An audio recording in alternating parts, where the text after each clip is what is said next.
గతంలో మీ ప్రభుత్వం ఉన్నప్పుడు మీరు మైనింగ్కి సంబంధించి కార్పొరేషన్ చైర్మన్గా కూడా చేశారు కాబట్టి మీ ప్రభుత్వం ఉన్నప్పుడు ఇసుక అక్రమ రవాణా అది ఇది అని ఇసుకకు సంబంధించినటువంటి వాటి మీద చాలా మాట్లాడారు.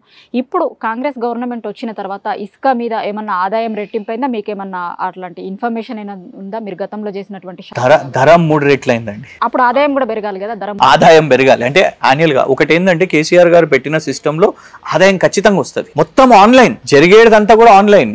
క్లియర్ గా ఎవరైతే ఎంత కొనుగోలు చేయాలన్నా రోజు ఇంత పెడతారు, ఇంత లభ్యత ఉంది, దీన్ని మీరు కొనుగోలు చేయండి అనే రెవెన్యూ క్లియర్ గా అట్లాంటి సిస్టమ్ పెట్టినాం. కానీ ప్రాబ్లం ఇక్కడ ఏమైపోతుందంటే గతంలో స్ట్రిక్ట్ గా వే బిల్స్ చెక్ అవుతుండే. కౌశిక్ రెడ్డి గారు ఆల్రెడీ బయట పెట్టారు వే బిల్స్ లేకుండా జరుగుతుంది గ్రామాల్లో అనేసి. ఇంకొకటి ఏంటిదంటే వీళ్ళు ఏం చేస్తున్నారు అని అంటే ఇప్పటి వరకు ఫస్ట్ అసలు అన్నిటికంటే ఫస్ట్ ఏంటి తెలుసా, అసలు పాలసీని మార్చుతామని అన్నారు. ఇవాళ ఏమైతుంది, ఏ పాలసీ ఉన్నది? కేసీఆర్ గారి పాలసీ కంటిన్యూ అవుతుంది. అదే చాలా గొప్ప పాలసీ.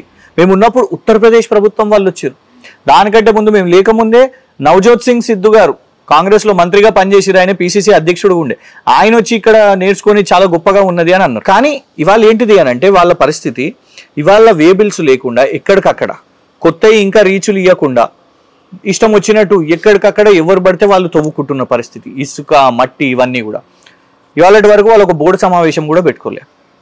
సో ఎక్కడనో ఒత్తిడి పెట్టి ఇష్టం వచ్చినట్టు వాళ్ళు పైసలు ఇందులో దన్నుకోవాలనే ప్రయత్నం చేస్తున్నారు అని చాలా స్పష్టంగా కనబడుతున్నది. దీని మీద డెఫినెట్గా కూడా బయటపడుతుంది. ఎందుకంటే రేపటి బడ్జెట్ సెషన్లో మొత్తం పెట్టాలి. బడ్జెట్ సెషన్లో యాన్యువల్ రెవెన్యూ ఎంత వచ్చింది, ఎక్స్పెండిచర్ ఎంత అయింది, ఎంత సేల్ అయింది, ఎంత స్టాక్ యార్డ్ ఎంత సేల్ అయింది అనేది ఇదంతా కూడా పెట్టాల్సిన అవసరం ఉంది. ప్రాబ్లం ఏమవుతుందంటే సరితా గారు, వాళ్ళు అప్పుడు మస్తు బద్నాం చేశారు. అంతా యాన్యువల్లీ మొత్తం కూడా అప్పుడు ఆన్లైన్లో ఎంతెంత ఉంది అని రోజు పెడుతుండే. ఇవాళ ట్రాన్స్పరెన్సీ లేని పరిస్థితి. ఆన్లైన్లో జియోస్ వస్తున్నాయా? వచ్చేదాన్ని కూడా ఏమని అంటారు, లేదు లేదు ఇది కరెక్ట్ కాదని డిలీట్ చేస్తారు. ప్రెస్ రిలీజ్లు పెట్టి మళ్ళా తర్వాత డిలీట్ చేసి లేదు లేదు ఇది అసలు కాదు, వీళ్ళే క్రియేట్ చేసిరు, వీళ్ళే ఫేక్ చేసిరు అనే పరిస్థితి. ఇప్పటి వరకు ఆన్లైన్ చాలా మంది అప్పుడు వాళ్ళు ఉండే కదా గుడ్ గవర్నెన్స్, వాళ్ళు వీళ్ళు కేసీఆర్ గారి ప్రభుత్వం మీద చాలా బద్నాం చేస్తుండే. ఇవాళ ఎందుకు ప్రశ్నిస్తలేరు? పెట్టండి, ఆన్లైన్లో ప్రతి ఒక్కటి పెట్టండి.